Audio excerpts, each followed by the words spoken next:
So we're thankful that we can continue with the Gospel of Mark tonight.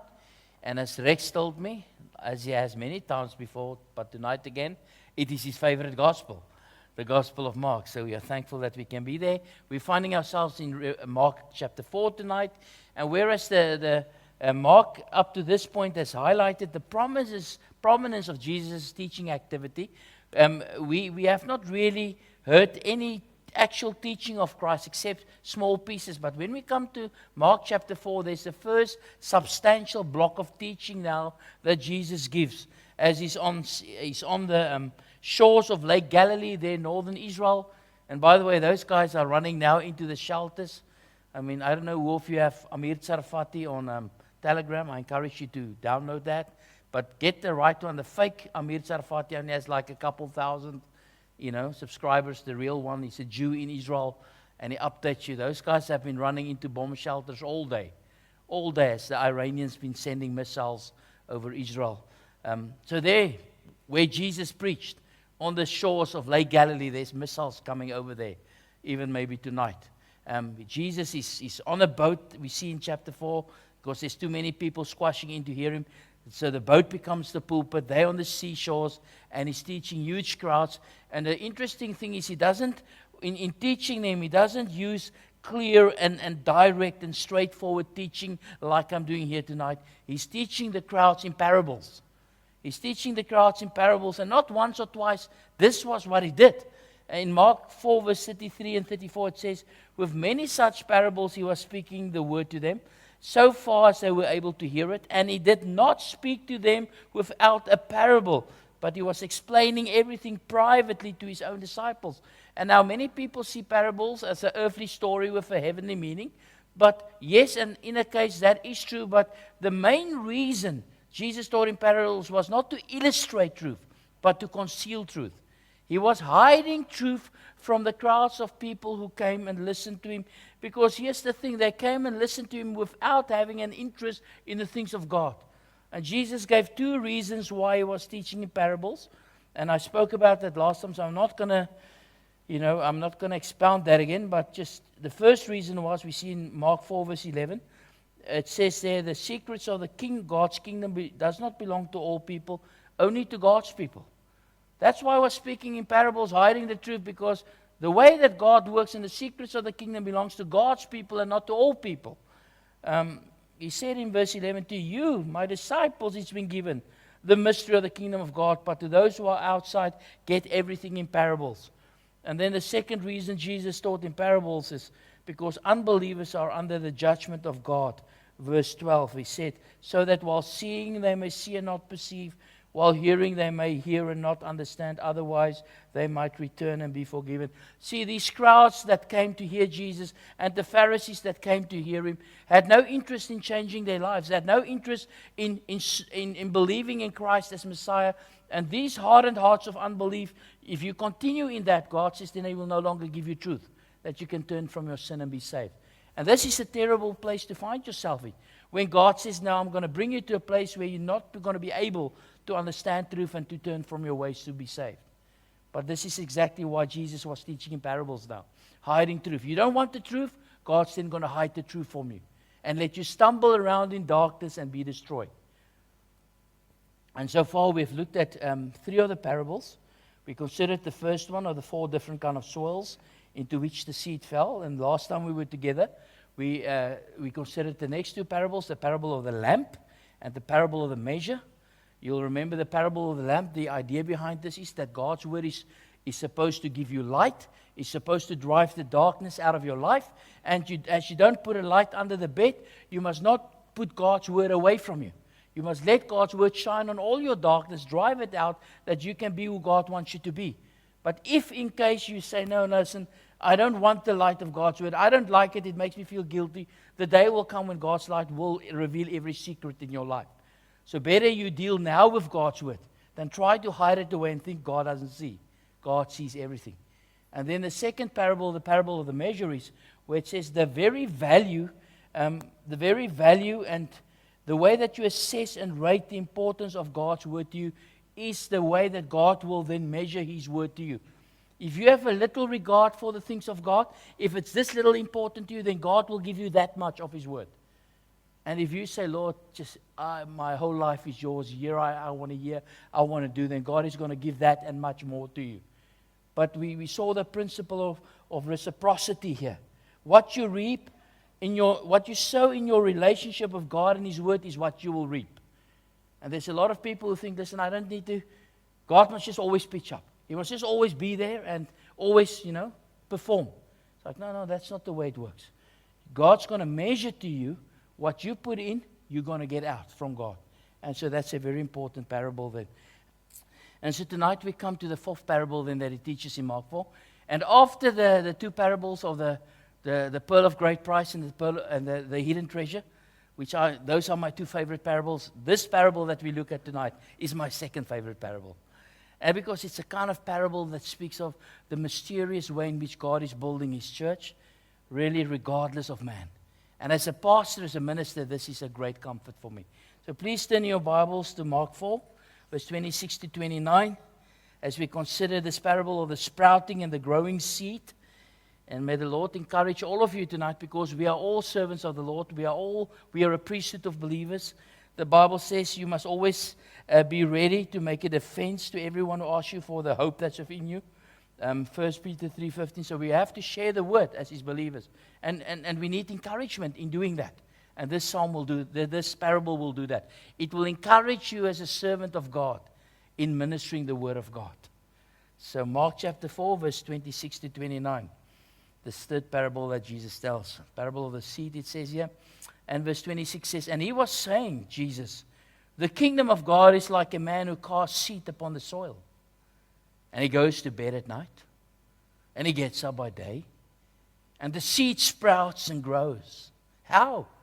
He himself does not know. The soil produces the crop by itself. First the blade, and then the head, and then the mature grain in the head. But when the crop permits, he immediately sends forth the sickle, because the harvest has come. Thus far the reading of God's word tonight. And we see here that the kingdom of God is likened, it's compared to this man who went out sowing. And now when we speak about this term, the kingdom of God, it speaks of the rule of God. And the rule of God is a very wide thing, because God has ruled the world in many different ways through the ages. There's firstly the universal kingdom of God. The eternal and universal kingdom of God. Psalm 103 verse 19 that says, the Lord has established His throne in the heavens, and His sovereignty rules over all. So from all eternity and for all eternity, God is the one ruling over all things. And that's the eternal and the universal kingdom of God. No matter what happens, God always rules. But then you also find God ruling through the nation Israel, the theocratic nation. God was their king. And through Israel, He wanted to bring light to the nations, blessing to the nations. But because of Israel's sin, that didn't work out. And then when we come to the future, there will be a time when God will rule the nations through His Messiah, the Lord Jesus Christ, and all will obey Him. But as we read this parable, I think the best way to see it, and in the church age, speak of God's kingdom as God's invisible, eternal, and spiritual rule in the lives of people. Not so much Christ sitting on the throne and directing the whole world, but His internal, invisible, and spiritual rule in the lives of people. So this kingdom of God that He speaks of is really, how does God work about saving people? How does God work in individual hearts and bring people into His kingdom? The kingdom of God is like that. The rule of God is like that. How does God work and govern in the lives of individual people? And there's 5 lessons I believe we can learn tonight as God's people. So you ask yourself, but how is it that God works in people's lives and God saves them and He brings them from darkness to light? How does this process of salvation work, the God's kingdom in the lives of people? And there's 5 lessons we can learn from this text in a mysterious way in which God builds His kingdom and saves people. And the first lesson is this, from this parable, is that God's kingdom and the salvation of men is established through the sowing of God's word. You know, God's kingdom and the salvation of men is established through the sowing of God's word. And this is how the parable starts. In verse 26 it says, and He was saying, the kingdom of God is like a man who casts seed upon the soil. And now it's interesting, it doesn't say it was a farmer, does it? He just says a man because at the end of the day, it doesn't matter what kind of a man. It could have been a boy, it could have been a girl. At the end of the day, it's not the hand that sows that has the power to bring life. It is God. But what's important to see, this text starts by speaking of the importance here of human responsibility. God uses men like you and me, to bring about His kingdom in the lives of people. God's kingdom is like a man who casts his seed upon the soil. So for people to get saved, it takes people to share the word of God to them. That man casting the seed, that man is you and me casting the seed of God's word in the lives of people. And you don't need to be a trained pastor or an elder or evangelist to do this good. God can use anyone, the average Joe, a blue-collar worker, a student, a retired person. He uses anyone to sow His word. And we saw in the previous parable, this seed that we speak of now is the word. That is what He's sowing. God's word is that seed that produces eternal life. 1 Peter 1, verse 23, for you have been born again not of seed which is perishable, but which is imperishable through the living and enduring word of God. That is how people get saved, through the word of God. And this is important because we live in days and times where people speak of, the Muslims are seeing dreams and they're getting saved by dreams and visions. But that's not how God saves people, through dreams and visions. Even you may have a dream or a vision and have them some interaction, with God or whatever, but you need to hear God's word for you to get saved. It's very important. We even have in the Bible that in Acts chapter 10, there was Cornelius. And God has sent an angel to Cornelius and said, Cornelius, send someone to find Peter. The Apostle Peter, he's down in Joppa. So he went and sent people there. He saw the angel, and the angel said, well, go get Peter. Well, got Peter. When Peter came to Caesarea, where Cornelius was, he found a whole group of people sitting there waiting. And Cornelius said, now then, we are all here present before God to hear all that you've been commanded by the Lord. And Peter opened his mouth. And the Bible says, while he was preaching, Acts 10:44, while he was still speaking these words, preaching the gospel, preaching the word of God, the Holy Spirit fell upon all those who were listening to his message. People were getting saved as Peter was just opening his mouth and he was sharing the word of God with all these people. And so, brothers and sisters, so clearly what we see here, that for people to get saved, and the way that God works is through human means. You and I, wherever we are in life, if you stay like Anne in Amala, there are people there, and Anne must sow the seed of the word. And you and me, you're at work, and you're at school, and God wants you wherever you are to share the word. And that is then what brings about salvation in the lives of people, the word of God, the living and enduring word of God. And we must pray that the Lord will help us to be those who sow His word. The second lesson we can learn from this parable, that you can learn in the mysterious way in which God builds His kingdom and save people, is that salvation of men is not ultimately established through human effort, but divine power. Salvation is ultimately not by human effort, but by divine power. So Jesus tells a parable, he says it's the kingdom of God, like a man who casts his seed upon the soil. And he goes to bed at night and he gets up by day and the seed sprouts and grows. How himself, he doesn't know. So it's a crazy thing. He sows the seed, and then you can see he's tired after a day's work, and he goes and showers, eats a meal, puts his pajamas on, goes to bed. Then he wakes up in the morning, he washes his face, get a cup of coffee, puts his khaki pants on, walks there to the land, and you know what? The seed has grown. While he did nothing. He did absolutely nothing. He didn't cuddle the seed he had sown. He didn't hire a seed whisperer to whisper to the seed during the night. He didn't put classical music on for the seed now to germinate. He slept and he got up and he got there, and my goodness, the seed has been sprouting and growing. And so this points, brother and sister, that ultimately salvation does not depend on the effort of man, but it's the power of God that brings people to salvation. That's so important to know, that while you are sleeping, God is working in the hearts of people. While you are brushing your teeth, drinking your coffee, God is working in the hearts of people. While you go about your daily and nightly activities, God is operating and stirring the hearts of people and working salvation in the hearts of people. And that's so important to know, because so often you can think, listen, people's salvation is depending on you. And that's a huge burden to bear. It's not, you can't do it, it must be God. In 1 Corinthians 3, verse 6 to 7, Paul said this: I planted, Apollos watered, but God was causing the growth. So then neither the one who plants nor the one who waters is anything but God who causes the growth. Regeneration and rebirth and spiritual transformation is ultimately a work of God. This is what this parable so beautifully teaches. Isn't that beautiful? Like the man goes, he sows the seed, and he goes to bed at night, he gets up in the morning, and he gets to the land, and my goodness, look, the seed has sprouted and grows. The soil, it says in the next verse, produces the crop by itself. It's not a work of man. It is a work of God. When Nicodemus did not understand how salvation worked, Jesus said, you must be born again, Nicodemus, to enter the kingdom of God. And Nicodemus says, how does that work? Be born again. And Jesus said in John 3, verse 8, the wind blows where it wishes, and you hear the sound of it, but you do not know where it comes from or where it's going. So is everyone who is born of the Spirit. It's God does it, Nicodemus. You want to know how people get saved? How they get from the kingdom of darkness in the kingdom of light? How do they suddenly have an interest in the things of God? God does that. You go to bed, you wake up, and suddenly there's spiritual interest. God does it. God, by His word, brings about life.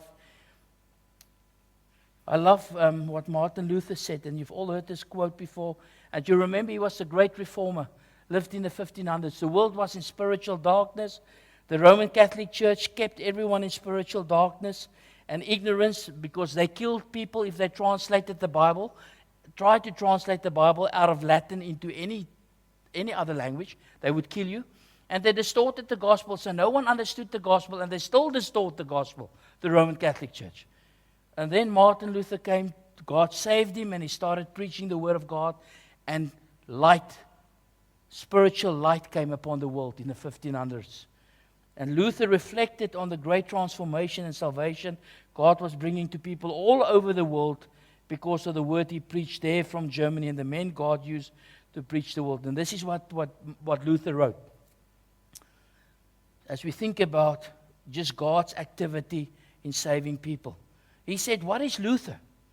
The teaching is not mine, nor was I crucified for anyone. How did I, poor stinking bag of maggots that I am? I love that. He calls himself a sak wurms. He says, that's a sak wurms. How is it that I, a bag of maggots, came to the point where people call the children of Christ by my evil name? I simply taught, preached, and wrote God's word. Otherwise, I did nothing. This is the parable we see. The guy cast the seed. He went to bed. He got up. He says, otherwise, I did nothing. While I slept or drank Wittenberg beer with my friends Philip and Amsdorf, the word so greatly weakened the papacy that no prince or emperor ever inflicted such losses about it on the Roman Catholic Church. I did nothing. The word did everything. He says, he's amazed.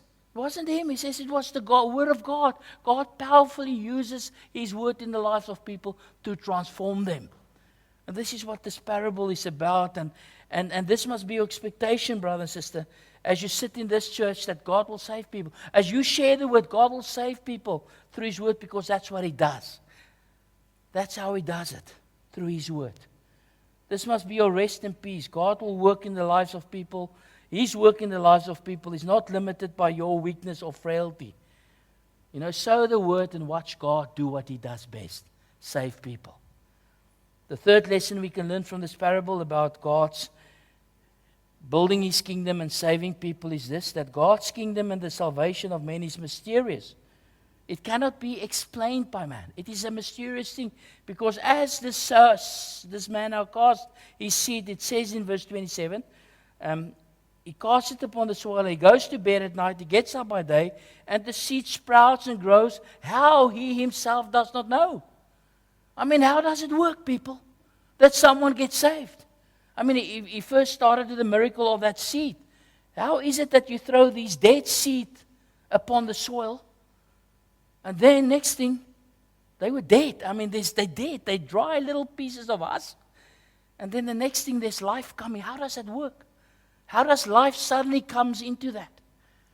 And he says the same is true then for the sprouting of growing of spiritual life. It's a mystery. It's an enigma. We've got no idea how God works in the soul of man to bring salvation. How, he does not know. It's an enigma. How God saves people.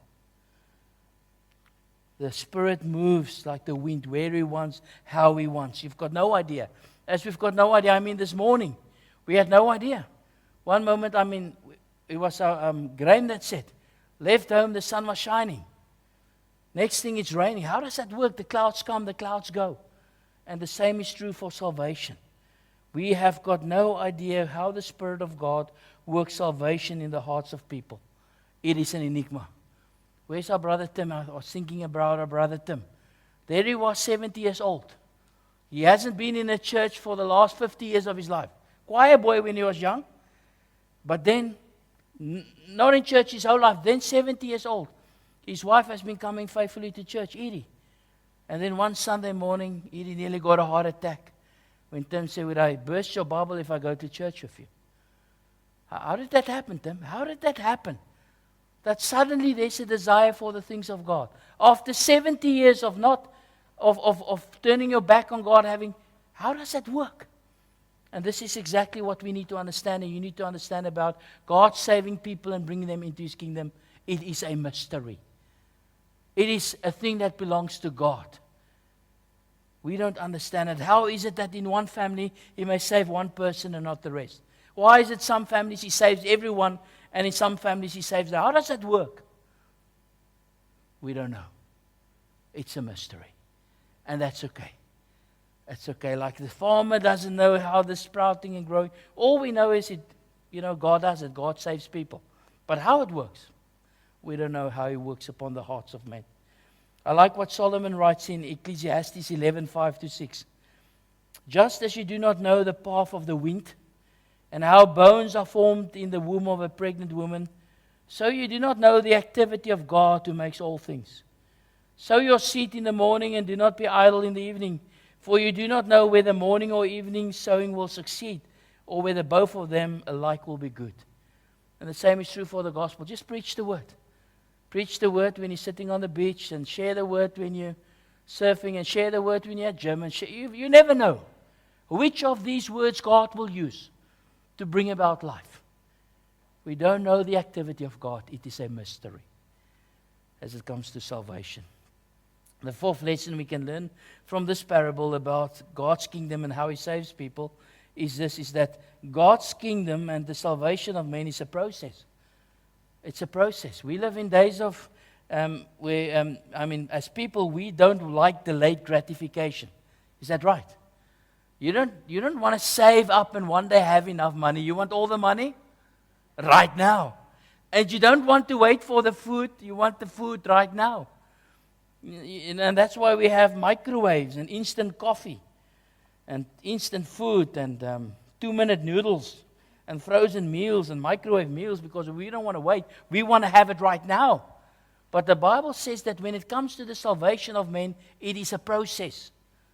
It's important to understand that when God saves people, it takes time.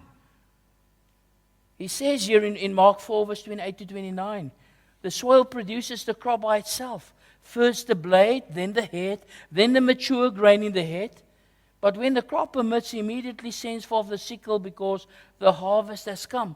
See, the person is only saved when you take off the wheat now, when the wheat is ripe. That's when the person is saved. But salvation starts the moment there's that little blade of grass, that blade of wheat sticking its head out of the soil. And so it's important to understand that salvation is a process.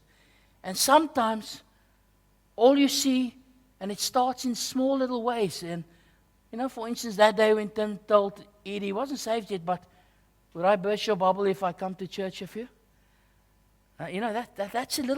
That's something, that's growth, that's life that there wasn't before. And so as a Christian, it's important that and so often now, because we like everything instantly. You expect now the moment you see, oh, there's that little bit of green coming out now. Now you expect the person to live as a Christian because there's some spiritual interest. But it's still a long way before there's a full harvest. A long way before you can take the wheat off and start making bread with that wheat. And so the same is true for the spiritual life, to understand that God starts in a mysterious way and saves people take time. It's not an instant thing. And so maybe you say, listen, but I've seen an instant thing. I was at work, shared the gospel, and the guy said, yes, I want to serve the Lord. But what you don't know is that process has been going on for years. First there was a little blade coming through, and then the head, and then the mature head. You've just seen the final steps of what God's been doing for a long time in this person's life. And so understanding this, that salvation is a process, should make you and me and cause us to be patient. Patient. Because we just want the guy saved now. Isn't that right? You should have been saved yesterday. But it takes time. And to understand that about salvation, and that it takes time for people to get to know the Lord.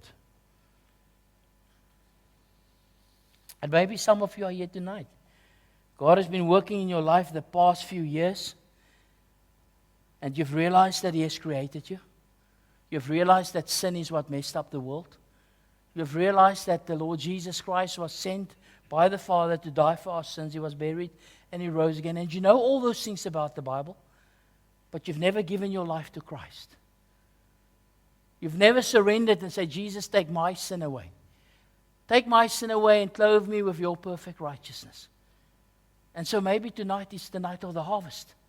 Maybe tonight is the night that, this whole process, everything God's been teaching has come to this night tonight, where you can say, Lord, I finally want to understand, and I want to give my life to you. It may be that, and tonight to bow the knee and say, Jesus, please, take my sin away. Take my sin away and make me a child of God tonight. And if you come with a true heart, a sincere heart, the Lord will receive you to Himself. So how this one parable teaches us the wonderful truths of God's salvation in the lives of people. We see the human responsibility in sowing the seed of God's word. How God alone brings spiritual life apart from man. How salvation is a mystery. How He Himself does not know. We see the process, the blade, the head, the full grain in the head.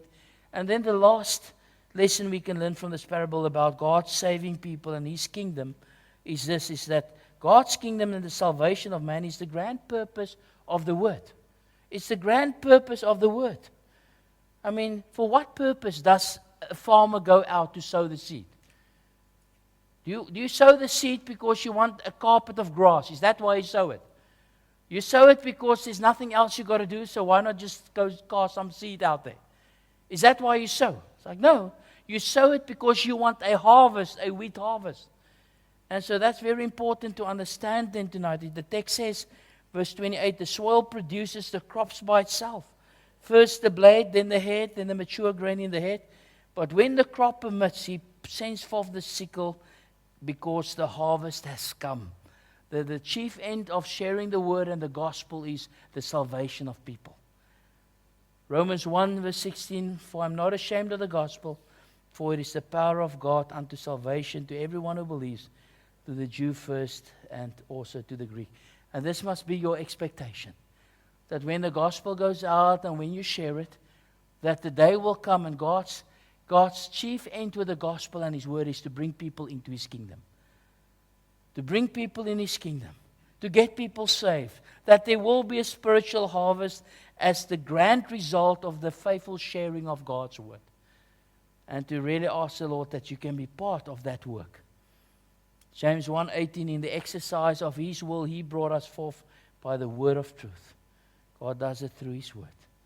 And so, brother and sister, this is then in this night a simple parable, but it teaches us profound truths about the working of God in the lives of people. How is it that God brings people from the kingdom of darkness into the kingdom of light? How is it that God saves people? How does that work? And Jesus explains this, and obviously all He did was He told the parable to the crowds, and they left and they thought, okay, yeah, wow, a guy sows a seed and there's a harvest. Can you believe it? And Jesus came and explained to His disciples, listen, there are some spiritual truths here you need to understand about the way that God works. That is what I was trying to teach. It was hidden from them, but I'm going to teach you that you can understand the way that God works, that you can understand, as we said, that you've got a responsibility to sow the word. You know, the man went and cast the seed.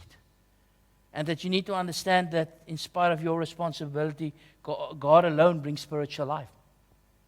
Because that farmer goes to the bed at night, he gets up, and then that seed sprouts all by itself.